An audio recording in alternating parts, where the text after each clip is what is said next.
Say a pleasant day to my future employer. I am Anaceta Abadjano. I am 34 years old, married, and I have a 2 years old daughter. My height is 152 centimeter. My weight is 56 kilogram. I am an undergraduate in Bachelor in Science and Elementary Education, and I am a 2 years graduate in bookkeeping.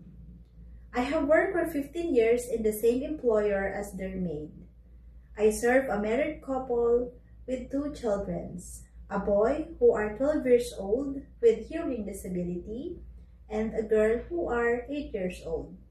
My duties are cooking, cleaning, laundry, and ironing. My favorite dish to cook is chicken adobo. I am willing to learn how to cook Chinese foods, and I am willing to take care of your child if any, and I'm willing to sing a song like this one.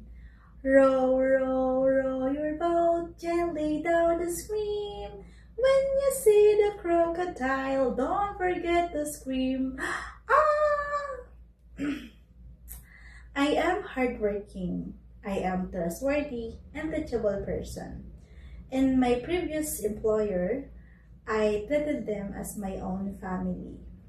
And if I given a chance to work for you and for your family, I would also treat them as my own family and love them as my own family. Thank you so much, Mom and Sir, and have a good day.